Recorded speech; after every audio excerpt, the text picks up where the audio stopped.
First thing I should say for this video is that this is a supercut video that includes my initial video of Midwest Angelica that goes over Act 1 and the beginning of Act 2, as well as some theories made by commenters. And despite it not looking any different, I did get a different mic, so audio might be slightly different. Anyways, I hope you enjoyed this video going over the entire story of Midwest Angelica, as well as some theories created by the fans and viewers.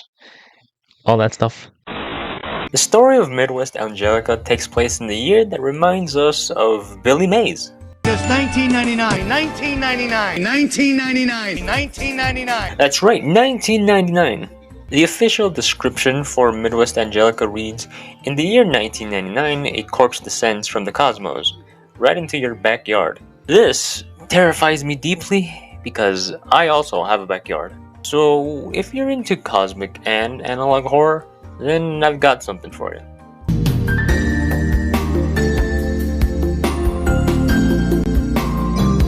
I do want to get my initial thoughts out on this first, just what I thought it was gonna be, just briefly.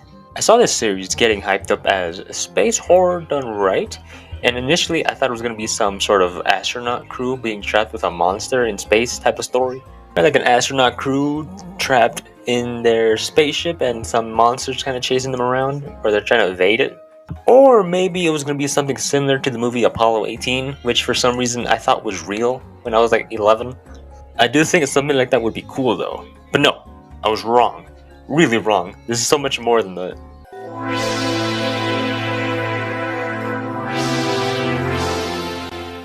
The Midwest Angelica story starts off with an old commercial for Midwest Angelica, which is being presented as a movie, as it seems.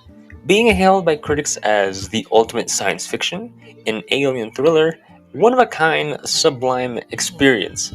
Now that's a fucking bar.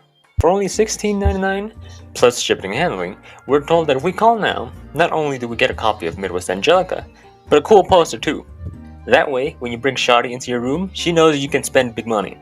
The description tells us that this is an ad that played on KMTV Channel 3 and was potentially recorded between October 31st, 1991 and January 1st, 1992. This tape was found at the Oklahoma Cherokee site, and the product in said ad, the Midwest Angelica film, has yet to be recovered. We then move on to a recorded presentation of a group named Home who seem to have ties to NASA. Starting on June 1985, Dr. Lucas Michaels of the Glenn Research Center speaks about finding a large anomaly around Jupiter's orbit, which is said to be around 66.3 kilometers in diameter, and for my fellow Americans, that's 41.2 miles in diameter. November 1985, 5 months later, the object that's being studied is nicknamed AZ001, is believed to have been holding life. But not the way you think. It's believed that AZ001 itself is, or at least was, alive. I'll be honest, I might just call it AZ just for fucking easiness. It's believed that AZ is a corpse floating around in space. Then we move 2 years forward to March 1987. AZ's trajectory has been calculated to reach Earth's orbit in 1989. Due to AZ's existence and its implications, NASA formed a group we now know as HOME, which stands for Heavenly Operation and Material Examination, which is located at Newport, Nebraska. Their goal? To study AZ and to hopefully make contact with AZ in 1999.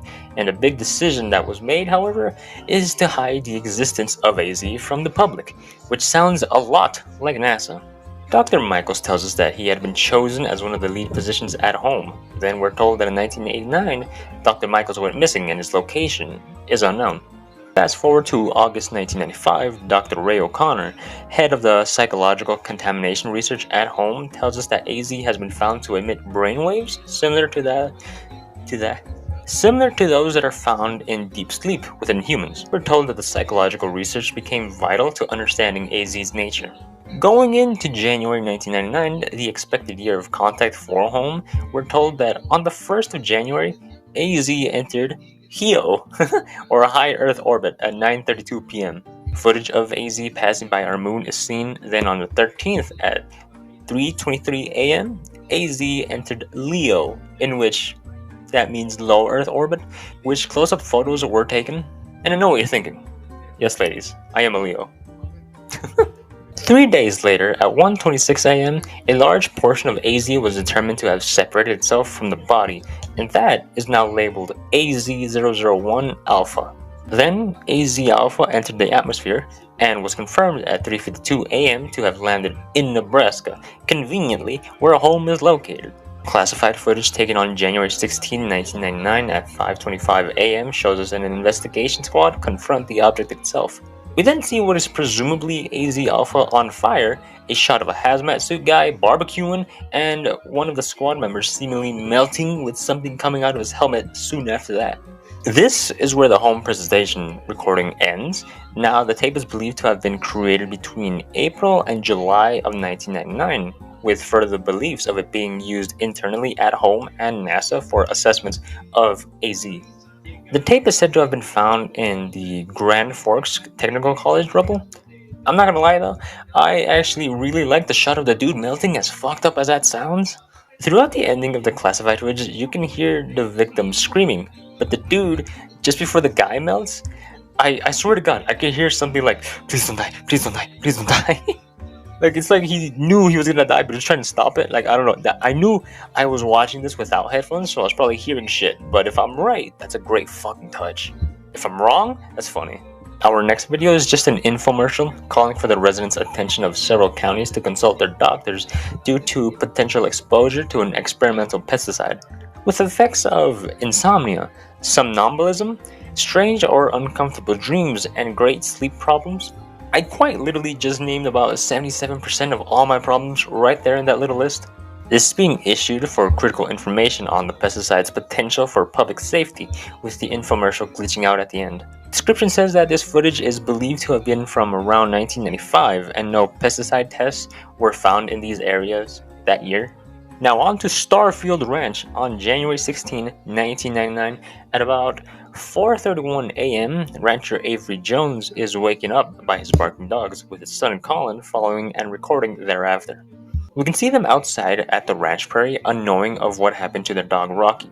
We're then told that several minutes of the film are degraded and select few frames are viewable, with a small clip of Avery also being available to be seen.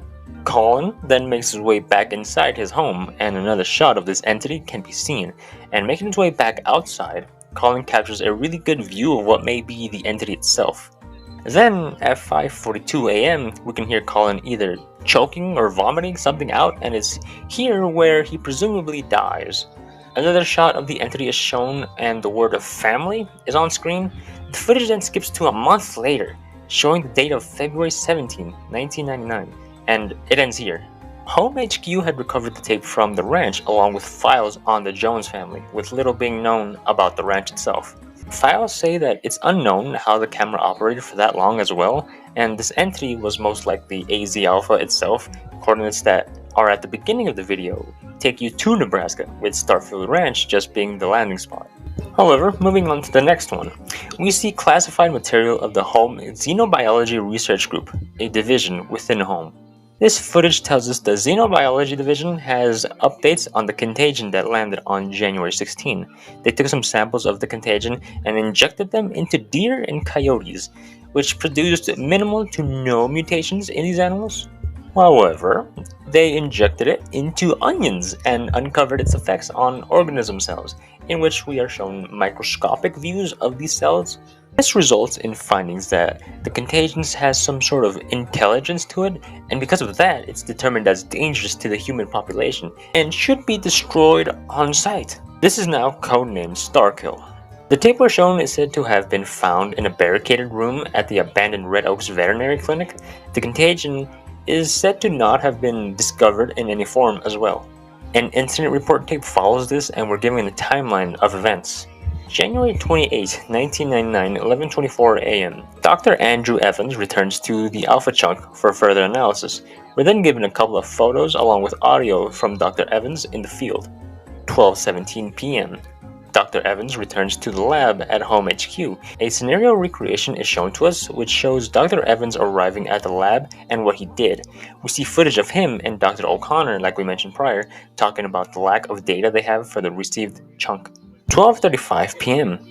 Dr. Evans shows unusual behavior, which is first noted within the scenario recreation. Dr. Evans is then recorded having moved his arms and head in an incredibly impossible way. Blood was just stretching, bro. Leave him alone. Nothing to worry about.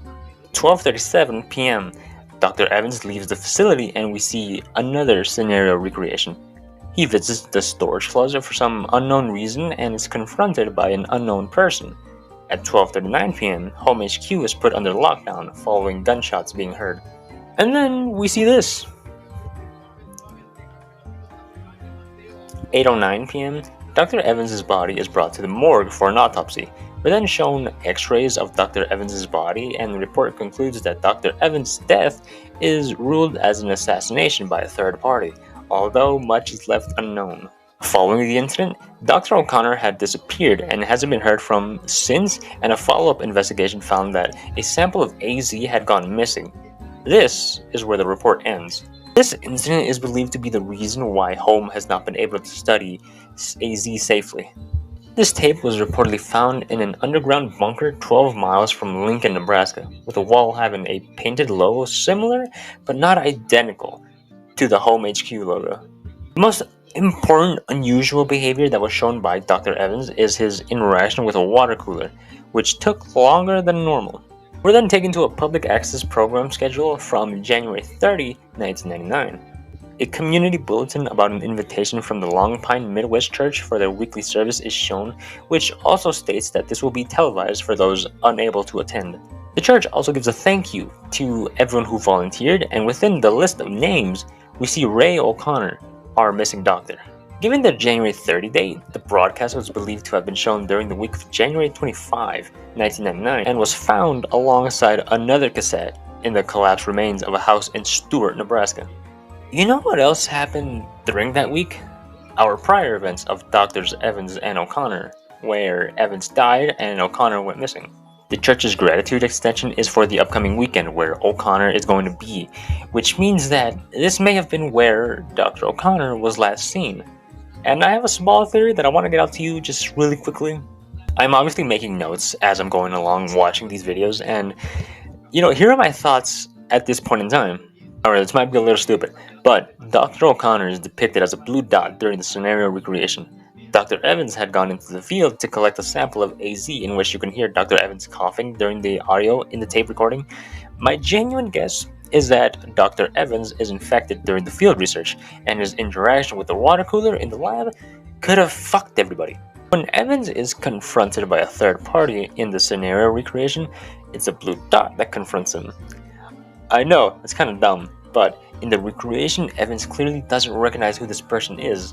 With Evans being dead and being filmed transforming into something fucking wild, along with the disappearance of Dr. O'Connor, my guess is that Evans got shot and killed, with O'Connor now missing intentionally. I'll follow up on this soon. I don't know though. At that point in time, that's what I thought. Let's see where it fucking goes. A recording belonging to the Long Pine Police Department is shown to us dated to February 20, 1999. Officers Sam Page and Andrew Webster documented activities on February 11 and the 12th, and it's revealed that both officers would be killed in the line of duty on February 12. February 8, 1999, 12:03 a.m., a missing persons PSA airs on KMNE TV, which shows us the names of the other volunteers that were alongside Ray O'Connor at the church. Right, the ones that had been mentioned in the community bulletin. That's who. February 11, 1999, 9:35 p.m. The Long Pine PD receive a 911 call from an unknown ID. 911, please state your emergency. I'm at 876 Pine Lane in Long Pine, right next to the church. Now, I can't really say for certain, but there's some kind of sacrifice going on. Okay, we'll be right there. Could you elaborate, please? Yeah, it's a human sacrifice. I hear screams. It seems to be like a pagan ritual or something of the sort. Okay, just hold tight. We'll be right there. Please stay on the line. I won't lie, I wasn't fucking expecting that. A couple of small clips of the outside and the inside of the church are shown. Photos are then shown that were taken by Officer Andrew Webster. This image is shown of a humanoid figure with the text reading, "A gift of the blood of an angel, phantom in its appearance, but inside turns within. Flesh and blood of the stars, the blessed walk in silence, blissfully closer to his sacred realm. Ascended beyond mortals, we have become apostles of Reyez." The second image contains the following text: "Altar, an offering of souls to the body of the fallen, reconstruction of God's realm, infinite in its life cycle. Death but a moment of passing time, he is infinity incarnate." So, for those that don't know, Azazel is seen as some sort of malevolent figure of sorts in religion. Christianity and Islam see him as a fallen angel, while Hebrew beliefs are that he is a demon or an evil spirit, most traditionally seen as a scapegoat or even a symbol for any type of human corruption, right? Just someone you can blame for all of that. Following this, we see footage of the last time Officer Sam Page was seen, and his body has yet to be recovered. More footage of Officer Webster searching for the disturbance continues, and he ends up capturing on film the entity of the second image, which is the altar mentioned. We're told Officer Webster is shown to believe that he may be followed by someone as he walks through the woods. He encounters someone that may have attacked him. It's believed that he attacked him. You're pretty sure, yeah. That someone, though, has yet to be identified. A redacted explanation of how Officer Webster's body was found is shown, and the cause of death remains unknown. Shortly after this, military personnel found the body and footage along with it, and CIA themselves took control of the immediate area. This tape we're shown is the second tape found in the collapsed house mentioned earlier. The description mentions that most buildings in the Long Pine ruins had been destroyed, with an unknown large crater found near the site of the church. My theories on O'Connor killing Evans continue here, though. I personally believe that Dr. O'Connor was infected during his interactions with Dr. Evans at the lab, but he must have been infected at like a slower rate.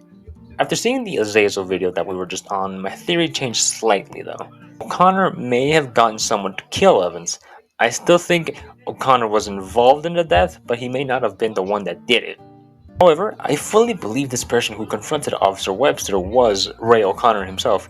If this is actually him, it seems that O'Connor may be actually able to take on a different form, which is insane. The finale of Act 1 is here. Classified material of the Xenobiology Research Division is shown again. We're shown observed stages of the Starkill infestation as of February 23, 1999. Stage 1, Sustenance Hunt. Starkill consumes the largest biomass it can get to sustain it for the following stages. Stage 2, Intelligence Accumulation. Starkill searches and targets the most intelligent species available. Stage 3, Self-Replication. The Starkill is now able to form enough biomass to create novel entities of itself using structural hubs. These hubs include the altars that we saw, which create smaller life forms of itself, and include temples, which produce bigger life forms of itself. A fourth stage is hypothesized based on critical mass calculations. However, it's unknown what will happen in this possible fourth stage. So basically, it's found out to be a hive mind. And finally, we're given an image of the US map with what may be locations of these hubs. This tape is recovered from what might have been a home HQ convoy on US Route 183. It's said that based on the February 23, 1999 date, that this may be the last documented material from the original home group themselves. With all that being said and done, though, we conclude Act 1 of this series with a total of 9 videos so far, and it's been really interesting for me at least. I genuinely was not expecting, to really get into it, not gonna lie.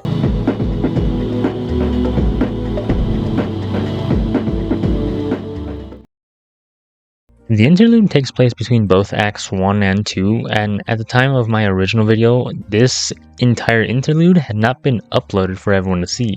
The interlude starts with a home xenobiology research log that tries to tap into another plane of knowledge, known as the Akashic Plane. Akashic Plane. There you go. This could be a play or a reference to the idea of the Akashic Records, which is the concept of a universal records of all thoughts, emotions, words, events, from all points in time, even the future. Basically, a record of everything that's ever happened that resides in a more spiritual plane of existence. Home starts to infect their scientists with the Starkill in an attempt to reach the Akashic Plane. Their research indicates that instances of Starkill can communicate with each other through a parallel plane to our reality.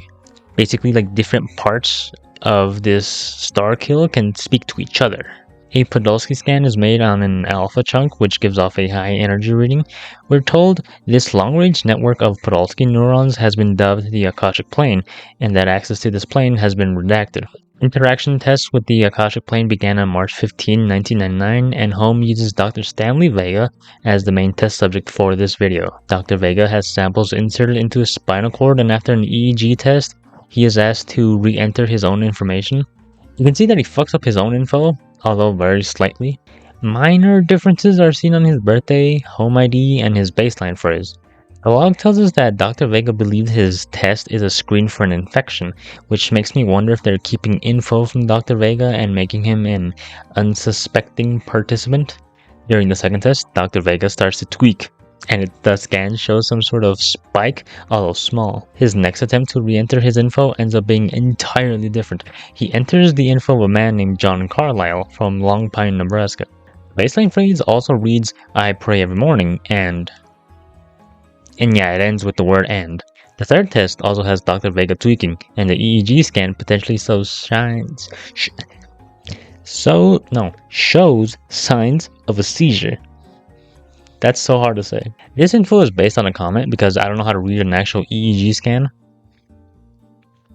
The re-entered info is just the word Easter repeated over and over again. Lastly, we get a visual for an Akashic Interface Probe prototype.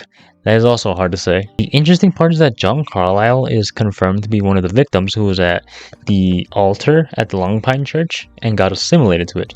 Dr. Vega may have been assimilated when the Starkill entered his body. Next, we see Home Delta scientist Robert Spencer document the progress of the Babylon project as of March 1999. He does go over the aftermath of the Phantoms and Azazel videos. Today marks the 12-year anniversary of the Babylon project and the founding of Home Delta. The date is March 13th, 1999. As director of the Babylon project, reporting to the General Commanding Director of Home Delta, I, Dr. Robert Spencer, am obliged to construct this full report detailing the Babylon project's progress as of March of 1999. Since the Annunciation event on January 28th and the subsequent elimination of Dr. Evans, the contamination of Home HQ has continued to progress at an exponential rate. We estimate that around 75% of Home staff have been infected and continue operation as phantoms. Further, through routine checks of Home HQ, we have determined that the Starkill biomass has reached the Temple classification. We believe that Wraith classification entities may be birthed by the Temple in as soon as 12 days. My recommendation would be to gather the final samples for research and begin Operation Homebound promptly. The Deathbringer squads are prepared for immediate action. Dr. Spencer and Dr. Gamma Churchill go over the Babylon project and prepare something named Operation Homebound. I was actually right though, they are actually hiding info from Dr. Vega, as Churchill asked Spencer to quarantine him and his partner Dr. Solomon Ezra and take the work on the Akasha plane that they did. Dr. Lucas Michaels from the Home video also gets mentioned, which is the first time he's been mentioned since the very beginning. Sin tests are performed on both Vega and Ezra, and it's found that Dr. Ezra has been infected by the Starkill. And the medical report also reveals that Dr. Spencer had been infected too, and unfortunately has to be put in cryosleep. Dr. Churchill then makes a huge revelation. Spencer, I know you can hear me, but I'm afraid you won't be able to respond now. This wasn't according to the scenario, and I shouldn't have let Ezra into the Nazareth site. Fortunately, Ezra has been eliminated, and the Nazareth site is under strict lockdown. Unfortunately, because you were infected, the best we can do is slow the infection as much as possible. Which means we had to put you into cryosleep. Your knowledge is too valuable. Listen, Spencer, I'm researching something important with the Starkill. A way to perhaps reverse the infection using Starkill samples. It could even grant immortality. It will be done by April 4th, and on that day, humanity will prevail and defeat the Starkill threat. Project Babylon will be complete, and we will then be able to initiate Operation Homebound. In my effort to understand the cosmos, I made a grave mistake, and I'm only now seeing the weight of my sins unfold before my eyes. God, please forgive me. Anyone else also think that it's insane to actually do something called a sin test at the Nazareth site? Dr. Michaels is asked about a reconstructed brain image taken while he was asleep. He states that it looks familiar to him and that he sees it in his dreams occasionally, and says that it almost speaks to him. Also saying that he feels like someone else entirely. All of this starting when AZ first was found in 1985. Dr. Churchill appoints Dr. Michaels as the head of a new organization that will work in coordination with NASA. This being the creation of HOME, and Dr. Michaels leading it by 1987. HOME Delta beginning on March 13, 1987, and is led by Dr. Churchill and Dr. Spencer. We're told that Dr. Michaels was never told of HOME Delta.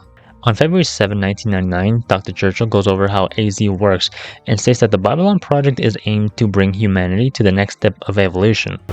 AZ-001 is simply better than us on all fronts. That's why we began Project Babylon here at Home Delta. And that's why we're prepared to level the playing field by bringing humanity to its next stage of evolution, using the Starkill's own biological framework. Evolution has been the mission of Project Babylon since the very beginning. But now, thanks to the results of the home experiment, we've gathered enough data to begin the first tangible steps of this artificial evolution of humanity. On February 26, 1999, we're introduced to the Deathbringers.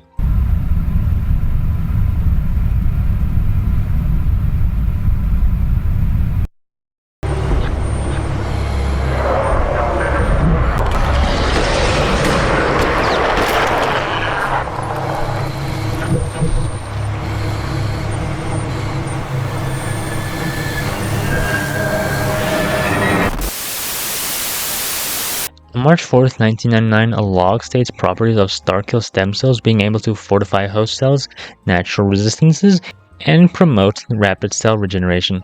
Hypothetically, these stem cells could enhance the human body and provide immunity to other Starkill infections. When trying to integrate the stem cells into patients, most of them died.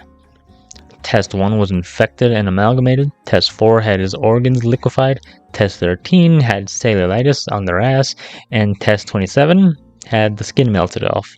However, recent tests had survivors, aided by cybernetics. Test 287 is deemed acceptable. This shows us how the Deathbringers are created as well. On March 21st, 1999, Dr. Churchill gives over control to Dr. Spencer of the Tower of Babel and the Deathbringers for Operation Homebound, being able to control them with his mind. Spencer, it's me. I've given up my rank as Admiral of Home Delta. That title is going to you in preparation of Operation Homebound. You will have control over the Tower of Babel, and you'll be able to control the Deathbringer squads entirely with your mind. The pieces have been in place since the beginning. It's unfortunate that you ended up in this state, but this is the only way. Once I finalize Project Babylon, it's all up to you. This battle is yours to decide.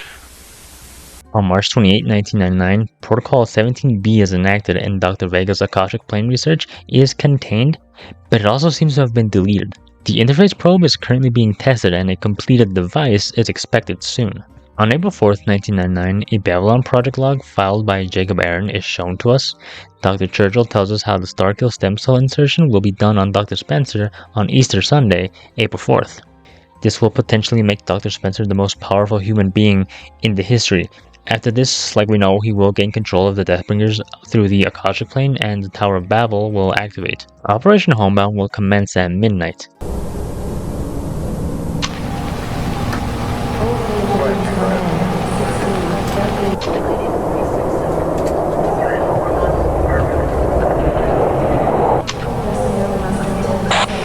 Dr. Aaron, keep monitor 4 on the main screen. We're waiting on the all clear for insertion. Roger that.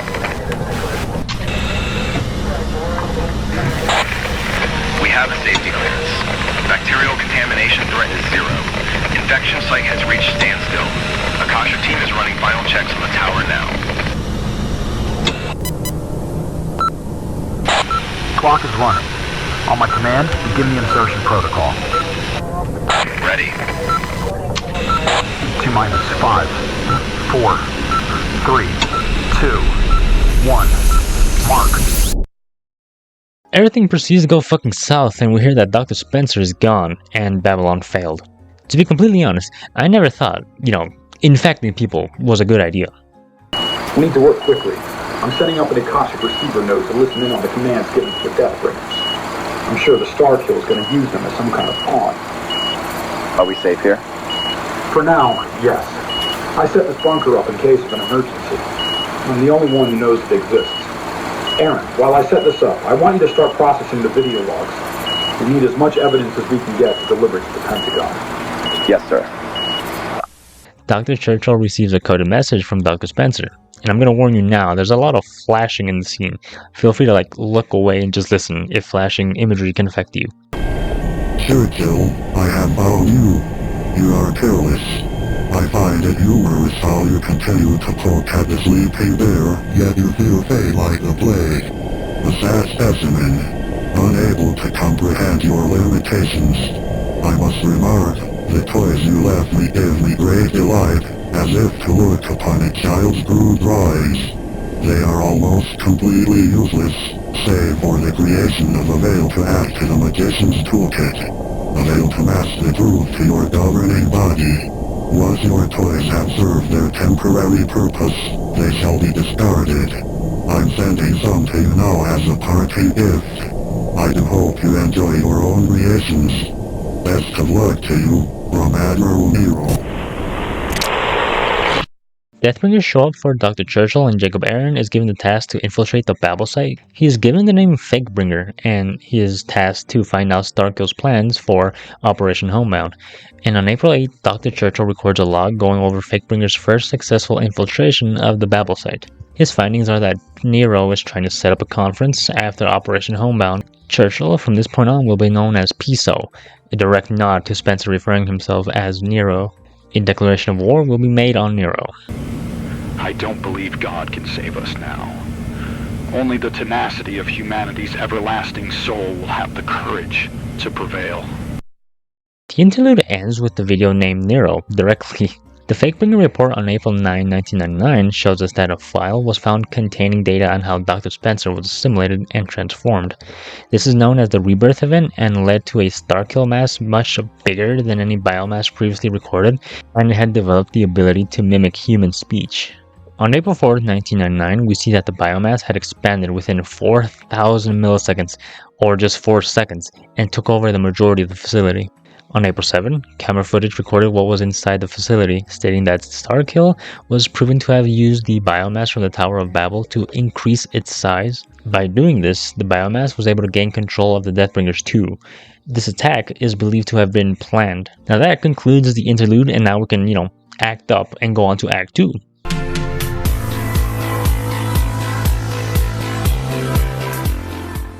Act 2 begins with the top secret footage of Home Delta that introduced us to Operation Homebound. Footage beginning on April 13, 1999 shows us these Deathbringers. Then we're told that Home HQ has been completely assimilated and that at 12:01 AM, Home HQ got fucking Obama droned. See the spider-like entity start to react to this, before quite literally getting obliterated. 12:03 AM, ground forces raid the Long Pine altar and obliterate it as well. The Jones family was giga-tracked and was located to what might have been Garden County, Nebraska. We then see the entity there being obliterated. 12:10 AM, orbital bombardment of Alpha Chunk and Starfield Ranch starts.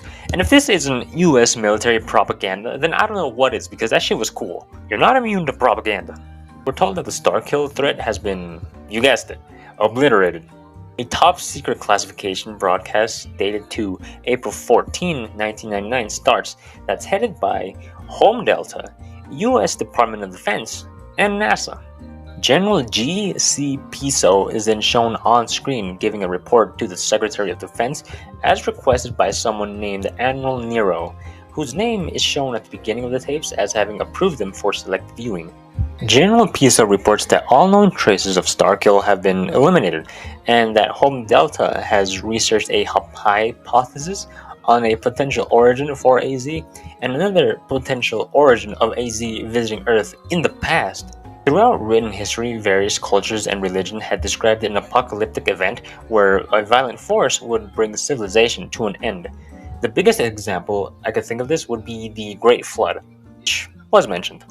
Research believes these accounts of apocalyptic events are a result of AZ visiting Earth, and it's been doing so in cycles, but much is unknown. General Piso claims that the cycle has been ended by the US military. However, what we do know is that the cycle of destruction and violence has finally been brought to an end with the might of the United States military. We may well even have stopped the power of God himself with just a fraction of our military capabilities. That fucking line was crazy, but I fucking love it. That shit goes hard. And then, all of a sudden, this happens. You lurked among the shadows as you played your hand. I'm fully aware. You may try to kill me now, but know the man speaking in front of this community right now is actually a death row inmate scheduled for execution. I too am playing your game, Nero, and I'm... The person giving the report was only posing as General Garrett C. Piso, and this man was a death row inmate named Isaac Dune. General Piso's location is unknown though. Admiral Nero's form and this title of First Apostle of Azazel is revealed after this. Nero gives someone a speech about how everyone has their part and that right now one man is playing multiple parts. He tells whoever he is speaking to that they are the last of their kin or bloodline, alive in the facility he is in, and home has done their part by eradicating Starkill. However, this is a story he himself has carefully woven. Then we see a second chunk has been separated from the main body of AZ-001, this second chunk being named AZ-Beta, and we see it arriving on Earth. Nero's final line of "Let your soul sing with great spirit for all eternity" comes after what sounds like he is speaking to us about an incoming invasion. An image of what I believe to be a head and spine being held by this entity engulfed in flames is shown along with the words "Home Delta Threat Obliterated." Final thing we see is something being filmed in the ocean, which I believe to be a chunk that landed in the ocean. The tape we just saw was found during a routine dive in the Kansas City major cavity, where a few objects were found partially intact. Computational devices were found as well as the tape, and it's believed that the tape has a greater significance to Starkill. I had a genuine bad feeling when I saw the dude's name was Nero. So, for those that don't know, Emperor Nero was a famous Roman emperor. Nero is remembered as basically being fucking evil, due to his cruel treatment of Christian believers after pinning the blame on them for the Great Fire of Rome, in which some people believe that Nero himself caused. Gaius Calpurnicus Piso, same initials as Garrett C. Piso, was a man who organized a conspiracy to save the state from Emperor Nero. Unfortunately, this failed, and I think we got a little bit of a foreshadow right here. On to the last video at the time of recording. The final video is of KMBC TV, which is just a weather forecast, but within the nature shot you can see here, this dark thing rising into the sky shows up, then the footage pauses and ends there.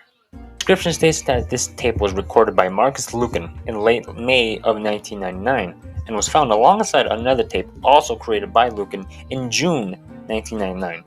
On June 2nd, 1999, we see footage taken by Marcus Lucan.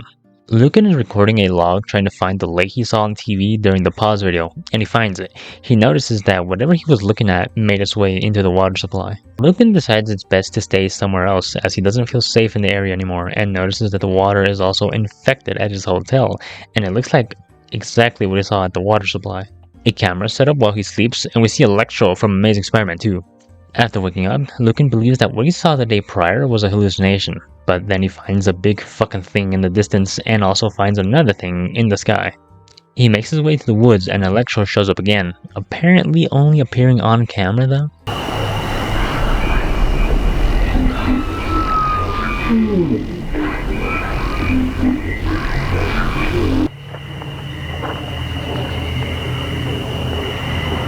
I only saw it on the camera.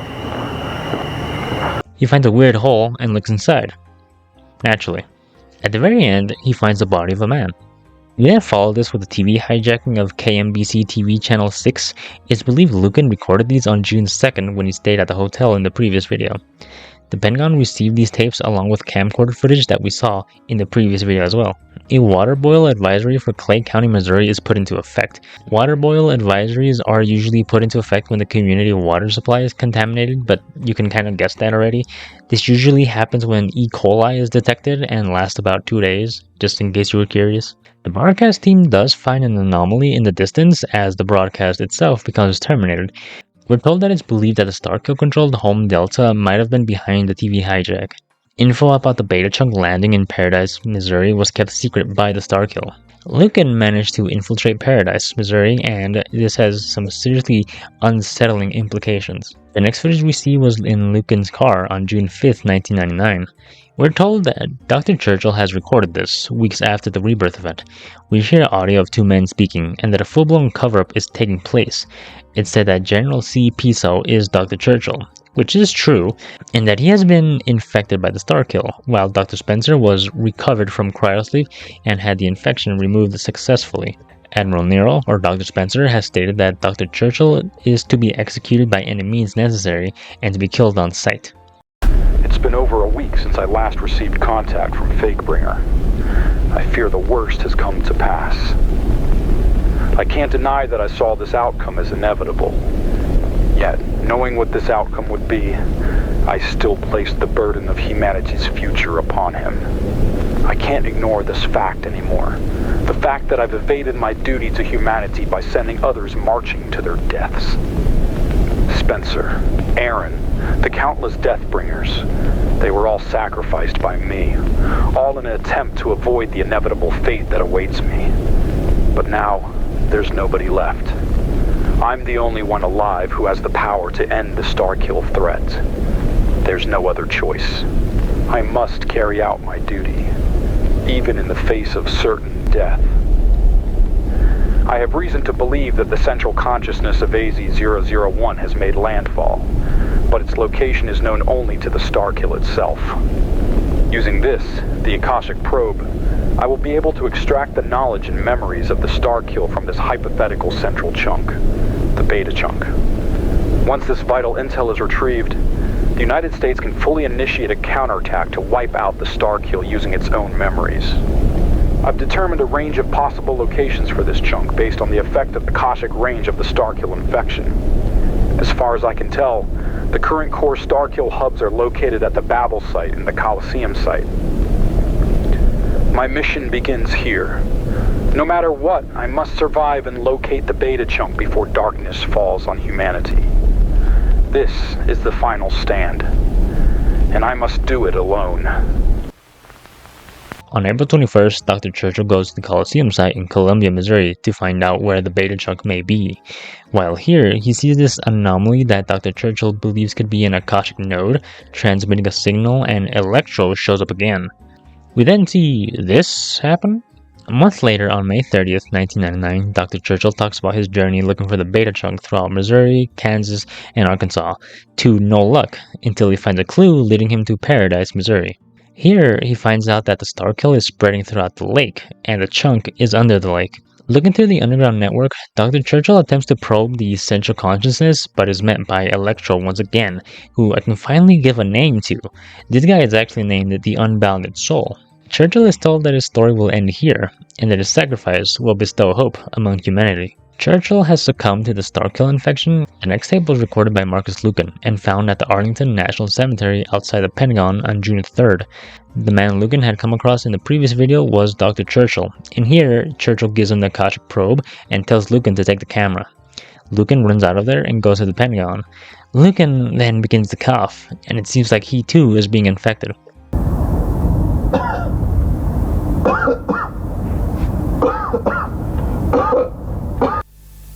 Then the tape ends like this.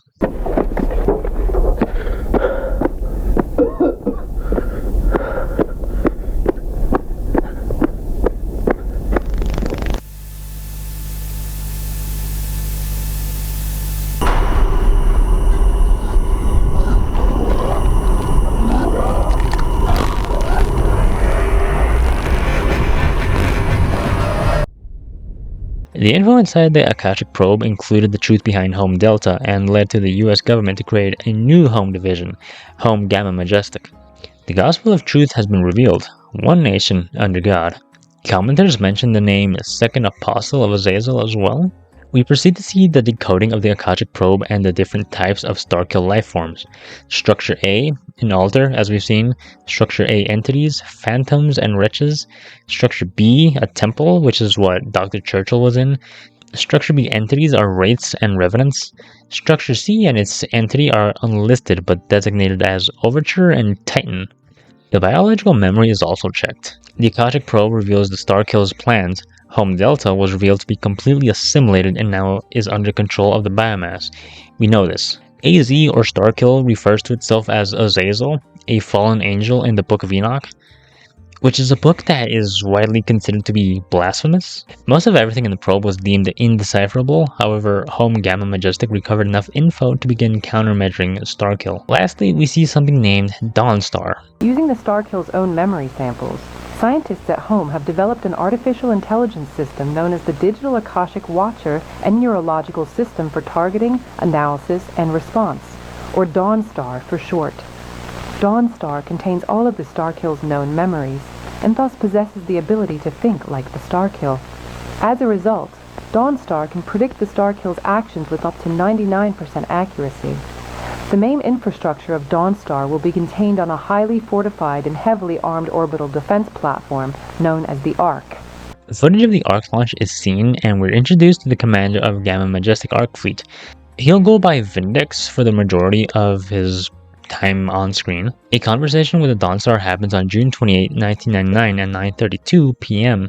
The Dawnstar gives a rundown of the operation and predicts that the Starkill is unaware of Operation Rapture, so everything is good to go. On July 3rd, final target observations are made: the Paradise Temple, the Babel Site Temple, the Colosseum Site Temple, and finally AZ itself is to be hit with a nuclear bombardment. There's also a split frame that says footage was recovered on September 15, 2003. The location and the director are redacted.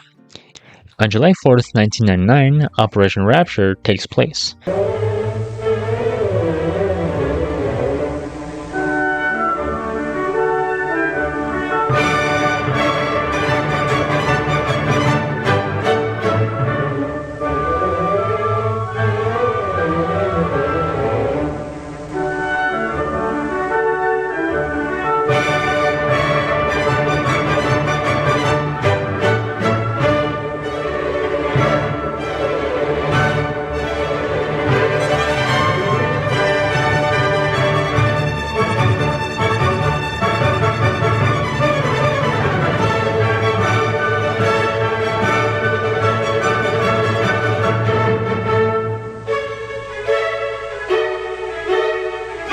So while watching this, I genuinely thought that Nero took control of all the weapons and was gonna turn them back on the humans.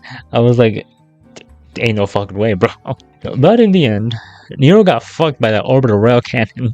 A press media reports that on July 4th, 1999, the Starkill threat was officially announced as 100% eradicated. However, Home Gamma Majestic began a cover-up to hide the truth about Operation Rapture. Obviously, they didn't want people knowing that they just kind of fucking bombed the fucking US. Emergency transmissions play in the targeted areas. Operation Rapture had unfortunately resulted in 1,734 civilian deaths with 10,456 injuries. That's actually insane friendly fire, bro. So, Operation Rapture and the scale of the Starkill threat were hidden from the public.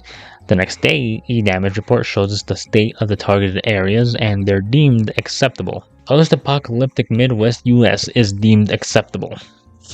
On July 7, reconstruction measures were enacted. Now, Earth is safe. Nero did leave us with something though, saying that this conflict will be cyclical, because without struggle, life has no meaning. The final shot shows us a supercomputer with memories of an organic entity that also has orbital weapons. Think about that for a second. The video named Red Oak features the film's special effects guide talking about the movie's production and the director. The identity of the voice is unidentified, but the production company is named the Red Oak. It's a brief behind-the-scenes video, but it's still cool to remember that Midwest Angelica is the story of a film and its discovery. Right?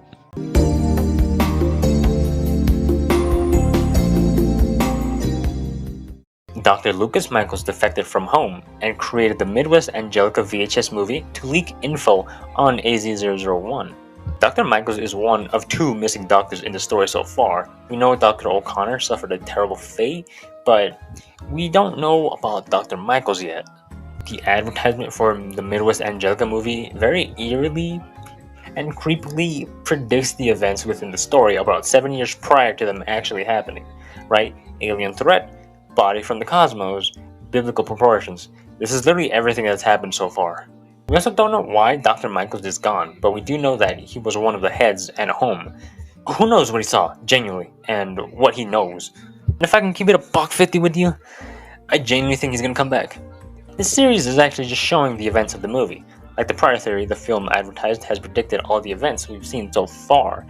And this is a very specific comment that may be one of many, but it doesn't seem very far-fetched. The mention of video titles being identical to the naming convention of films to keep them in order really stood out to me. The following part stood out to me even more. This could be why tapes are found in random areas. The film was only distributed in abandoned areas to add to the experience. Another comment adds to this theory, saying that the film may have only been distributed and sold locally, while also adding to the reason no one can find what the film is talking about is because it's fictional. This helps the whole idea of unknown pesticides and the Starkill contagion not being known by the founders of the tapes. The Angelica has taken over the world already, and all research being done is by those who were already assimilated. This could be true, and to me it makes sense. This might explain why AZ decided to land in close proximity to those who were studying it, right? Home in Nebraska, AZ landing in Nebraska, yeah. Comments suggest that AZ was able to induce a psychological influence the moment it was captured on screen. This may explain why there is a psychological research division. This psychological influence may be the cause for many sleep problems that were reported by Home in the bulletin video. The comments suggest that this is why victims tend to stay still before their demise. We can see the first hazmat guy, the cow in Starfield, and Officer Page's last appearance. It may have some sort of control on its victims, which might be confirmed if we can somehow confirm that this right here is O'Connor, and what the fuck is happening to Admiral Nero to become this way? He genuinely seems to be corrupted. AZ is Azazel. First, this just starts from the fact that the body was named AZ, and the first 2 letters of Azazel are AZ. However, we can go deeper than that. With a potential psychological influence from AZ, it's possible that AZ had influenced humans to view it as Azazel, therefore getting Home to name it AZ-001. Azazel traditionally was given sacrifices. Although this was through goats, it may now turn out to be humans. Look at the image of the altar. That's literally just a bunch of fucking bodies. Like, genuinely, talk about a fucking body count. Images inside the church mention those inside have become followers of Azazel, and the 911 call mentioned a sort of pagan ritual. It's possible that AZ was always this Azazel character that had been written about long ago, especially since it does have the power to corrupt humanity. A smaller theory is that the events in Midwest Angelica have already passed, but this theory splits into 2 different ways. Either humans have defeated AZ already, and we're viewing these events as they're being found, or AZ has already taken control of the world and everything's corrupted, but it's just treated as normal, but we don't know that yet. And that will be the big reveal of the series. The last one is mine once again, and it's that AZ is seemingly trying to erase its perception as being something malevolent to the public, and maybe trying to get humans to willingly assimilate with it. This could be why the descriptions mention that anything seen within the tapes are still unknown. I think the reason why these tapes are found in abandoned places or in rubble are because it portrays AZ as an enemy, so it's trying to hide any evidence of that, using those under its control. Maybe that's a fucking stretch, but it did show signs of intelligence earlier. While we don't know if he's confirmed to be the director, I can tell you that we are ready for the end now.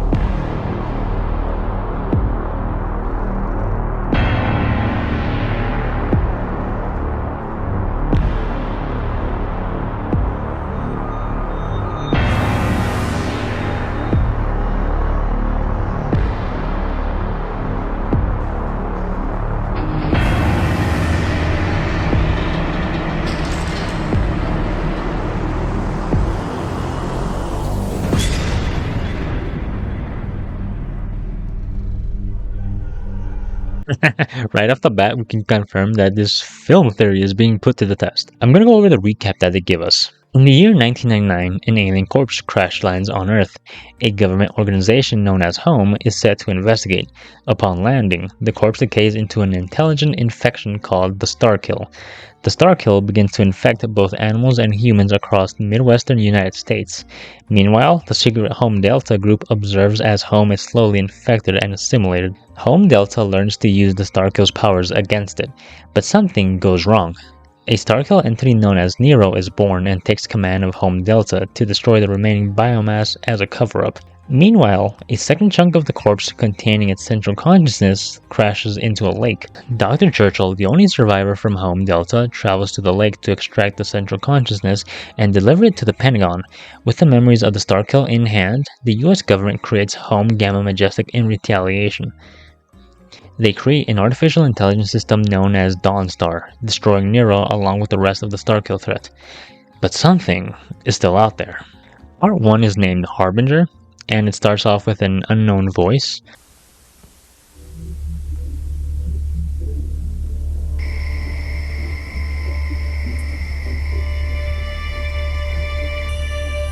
Every day is getting shorter.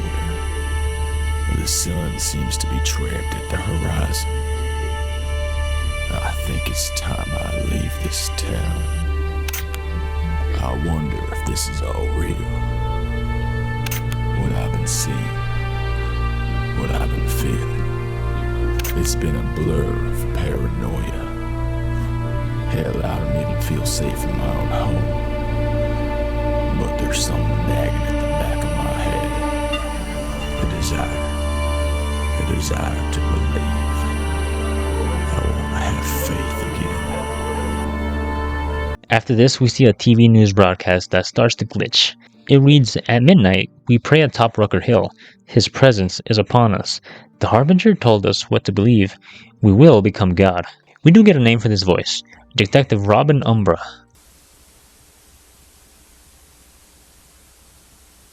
The last 4 nights, the same. At the top of Rucker Hill, reports of a fire. We get there, all that's left is his cross, and a burning symbol in the ground made of some kind of wick. But nobody there. Last night there were reports of chants, but we were too late again. Whoever's doing this must be coordinating it somehow. A news broadcast hijacking takes place and reads, "The time to enter Golgotha has come. We obey his command by midnight. The dead shall rise once more." We see this winged entity speak to Detective Umbra, telling him to have faith in this entity, and his fears will be erased. He will guide him to the truth. Umbra sees another entity in his home, and he decides he needs to leave his home, as it's no longer his. Channel 9 covers the disappearance of Umbra, and oddly enough tells him that he can hide, but he still must choose to either open the door and face death, or find paradise in Golgotha. Umbra makes his choice and joins this entity in Golgotha. He assimilates himself to the altar. Part 2 is named Revelation. We're taken back to the Ark at Solar High Orbit and see a high council of sorts. The council and Dawnstar discuss the fate of Michael Lupin and deemed him no longer an active threat. Dawnstar tells the council that the Starkill threat has finished, and if anything covert were to show up like it did in Paradise, it would be detected. On August 1999, we see the Home Gamma Majestic HQ detects an unusual Akashic reading. In a crazy but not at all surprising move, Dawnstar detects the biomass in Madison County, West Virginia, and wipes the data of it being there. This results in a farce report and is labeled an error. Dawnstar turned heel straight up. A Gamma Majestic worker notices that there have been 4 errors in a row, which results in him finding modified files for data located in Ohio, Indiana, Kentucky, and West Virginia. In Blackwell, Oklahoma on September 1999, we see a flyer for www.onenationundergod.net. I checked, but this doesn't seem to go anywhere to an actual site. We're then introduced to John Patmos. A page on the site says that God was contacted and that he refers to himself as Morningstar, and that whoever runs this website has managed to contact God. Patmos speaks to this God and it tells him that the end is near. The dead will rise, and to spread the word far and wide, he shall be free. Patmos receives a late call from a caretaker of Dr. Lucas Michaels and requests him to see Dr. Michaels in Omaha, Nebraska. Patmos gets a letter that tells him to leave for Key West within the next week and to stay there until January 2000 and to watch what happens. John then sees the flashing images that Dr. Michaels had seen in his sleep. Back at the Ark, Commander Vindex believes that Starkill biomasses are on Earth and requests to check it out. If you're referring to the Akashic interference signals from last month, those were determined to be instrumentation errors. I think we should investigate, just to be sure. I don't want to take any more chances. I assure you, Commander, that a Starkill presence on Earth would be biologically impossible. Then let me go investigate. I'll take an escape pod. I'm sorry, Vindex, but I'm afraid that's not possible. Why not? I've been given orders to disengage all escape pods aboard the Ark. All personnel must remain on the ship, even in the event of an emergency. What? Who gave you those orders? I did. John does go to Paradise, Missouri and is met with the unbounded Soul, who tells him to go to Key West, just like Dr. Michaels did. To end in Part 2, Dawnstar reveals himself as the third apostle of Azazel. Part 3 is titled Apotheosis. On November 25, 1999, at the White House, President Solomon is ordered to stand down by the messengers of Azazel as they covertly infected the Capitol. He's ordered to disarm the nuclear weapons and shut down Home Gamma Majestic. This isn't an act of force. It's a display of mercy. Should any other nation intervene, we will have no choice but to eliminate every last human on Earth. Humanity's fate rests on your shoulders.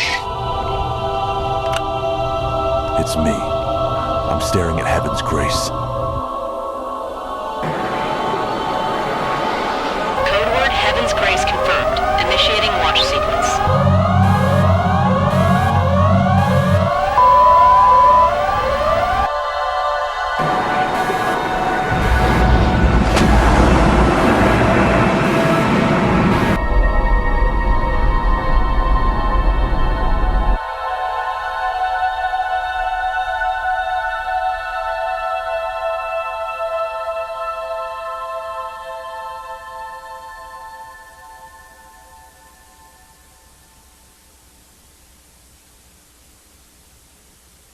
An emergency alert system announces on TV that DC has been hit by nuclear weapons and is under attack by a foreign threat.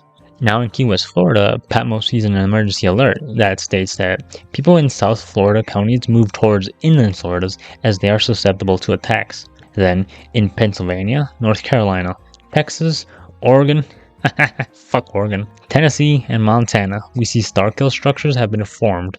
The Gamma Majestic HQ makes an emergency contact with the Ark, and we hear that over 150 Starkill biomasses have been formed across the US. They are all based to a central hub in Thunder Basin, Wyoming, and is classified as an overture. And this is how you know it's fiction. Someone brought up Wyoming. Nobody fucking does that. If this central hub is destroyed, everything else will fall too. Gamma Majestic unveils Operation Armageddon on December 1st, 1999.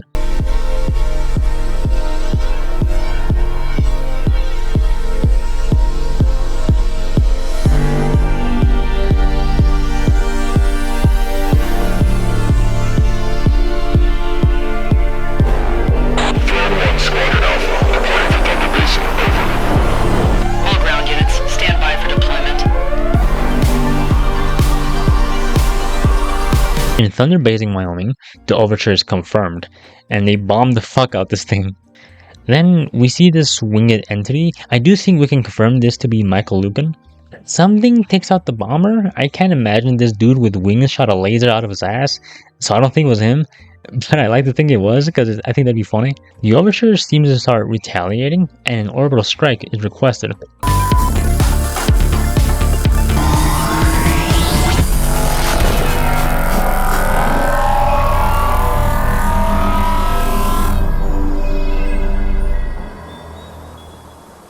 Home Gamma Majestic HQ is taken out. Christmas 1999 is labeled as the final days. All over the world are reports of a pandemic in the US, and we see these Starkill structures all around the country. December 31st, 1999, the 7 overtures are said to connect and give birth to a new god, and as we watch this new god be born, we get our theory confirmed. This film was created by Dr. Lucas Michaels.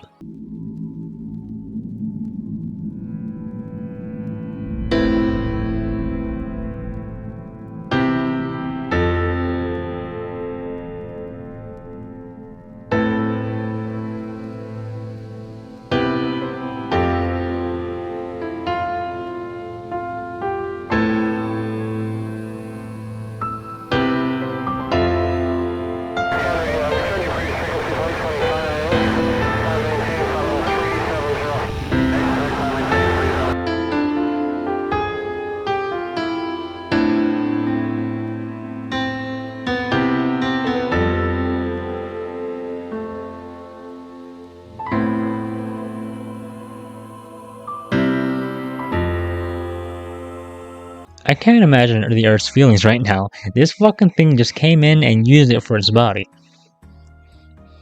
Fucking relatable. Shortly after, the UN set up a task force to investigate the events that happened in the US months prior. This task force was called Easter 1, and all they could find was the aftermath. Right? Huge continental crust going up, and huge earth chasms going deep into the earth. Only a few survivors were found. John Patmos was found and recounted the events, stating it was America's tornado. And with that, the series of Midwest Angelica comes to an end. An absolutely incredible and interesting thing that they have a full proper ending. You know, at first I thought the final episode was just going to be like a supercut of all the episodes we saw previously and then attached with like a final proper episode at the end. But no, the finale is actively 45 minutes long. I'm recording this on Halloween, the day after the finale released, and I'll tell you straight up, I'm not a fan of most analog horror series, like straight up. I like the stories that come out of them, but I don't like watching the actual videos. So Midwest Angelica actually being one of the few to keep my interest is a cool thing for me. Like, it's actually crazy to think that humans, at the very least the US, couldn't do anything. And this thing just kind of said, lol, I win, bye. Fucking absolutely brilliant and insane building strat. I can't imagine being in any other country during this time. Like, the US just straight up disappeared. I feel like that would have cataclysmic ripples throughout the world. This is why this series got an entire supercut video from me. I was waiting for the series to end so I could make it, and it happened a bit quicker than I thought, honestly. However, I'm glad I saw it. I'm glad it had a proper run. I do think it's great. I do think it might be redundant to keep the first video up still, since I just kind of integrated it into this one. Like, there's no point in watching the first one since there's already a supercut, right? I don't know. I'll see.